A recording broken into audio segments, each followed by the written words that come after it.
Hello, this is Sophie Grows Veg. I'm Sophie and today I'm going to show you how I plant tomatoes. It's coming towards the end of March now, which is a great time for sowing tomato seeds in the UK. I sowed some at the end of February, which was a bit too early. They've done okay. These are the ones that I sowed about the 20th of February. They're doing all right. They're a bit leggy, which means that the stem is a bit long and it should be a bit more bushy than this. So I'm going to do a second sowing today, which will make hopefully stronger, healthier plants. I'm going to keep these because I think they'll be absolutely fine, but I want to sow some more just in case. These are some Moneymaker cherry tomato seeds that I sowed on the 4th of March. I'm quite happy with these. These look fine to me. These will be potted up separately today, so put in separate pots, and I'll show you how I do that. These are beef tomatoes that were sown about 10 days ago, and these will be put into individual pots today, and I'll show you how I do that as well. I'm going to start by sowing some tomato seeds. I like to use a small pot for this, and I put about 10 seeds in here.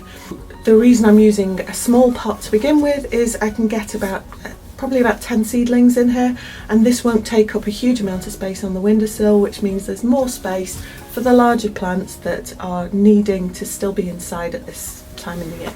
So I'm using multi-purpose compost. I use that for everything. I do take out some of the bigger or woodier bits by hand, but I use multi-purpose for absolutely everything. I'm going to water the pot before I put the seeds in. This means that the seeds have less chance of moving around once they've been watered afterwards. The variety I'm sowing today are a black cherry variety. I just really like the look of these. They're just really pretty and a bit unusual.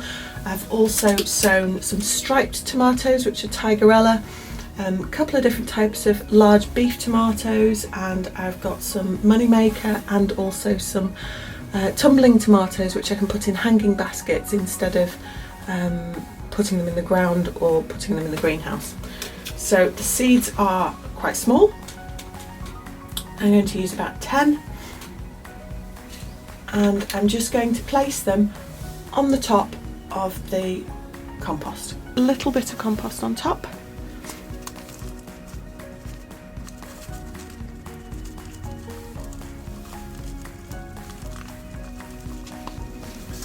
There we go.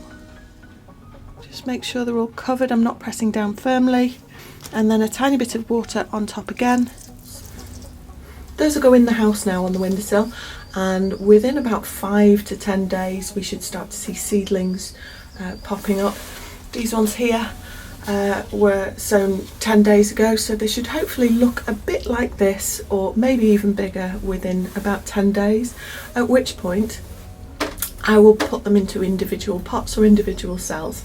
These are a bit small for pricking out and putting into individual pots. They could be quite happy in here for another week or so, but I'm going to show you how I prick them out and what to do afterwards. Okay, so for this I don't water the compost before. I just I like to use a pencil for this. Make a nice big-ish hole in the middle, and then I use my pencil to go as far away from the seedling as possible and just try and lift out the seedling with all of its roots as much as I can. So nice and carefully, but I find a pencil works really, really well for this, and really dead useful. So when you're picking up your tomato, you want to pick it up either from the soil underneath or from the leaves. Try not to touch the stem. The stem is really delicate, and if you wreck the stem at this point, the tomato plant will sulk and then die. So just placing it in fairly carefully. Really good if you've sown your seeds a little bit early and they are looking a bit leggy, like this one here. This one's dead leggy. Just plant it a little bit deeper. Cover some of that stem up with soil. It'll be super happy like that. There we go. And that's going to be happy there. That's going to be super happy there. I'm going to give it a little bit more compost, and then I'm going to give it a water, and this will go back in the house. and when it's in the house it'll be on the windowsill for a good 3 or 4 weeks, depending on what the English weather does, depending on how warm it is at night. Tomatoes need a minimum of 10 degrees at night time, so if the temperature is dropping below that at night time, certainly much below that, then it is too cold to have your tomatoes outside.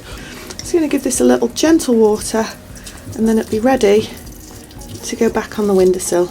So next I'm going to put some of the bigger tomato plants in their own individual pots, which are bigger, which will allow the roots to have more space to grow.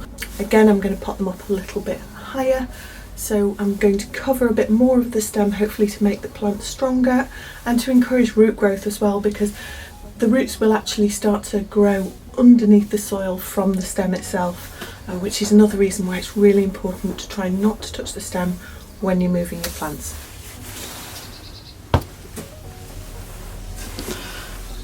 I'm going to just dig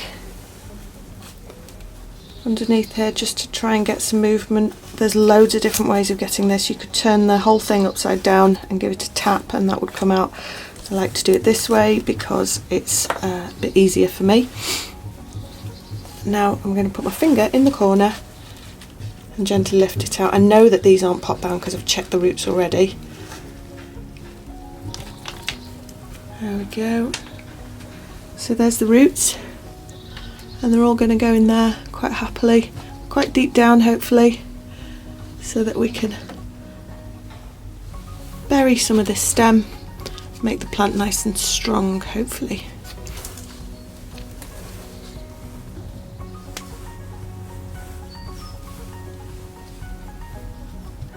This is quite a leggy tomato plant. It's not as healthy as the ones that I've sown today will be when they reach this size, but it was a bit of an experiment, really worth doing. I've really enjoyed growing them, and I'm sure this will bring me lots of fruit. This is a striped tomato, this is Tigerella, and I will put up some pictures of this one when it's grown and fruiting. Thanks so much for watching. I hope you found it useful, and if you have any questions, please leave me a comment below. I'd love to help.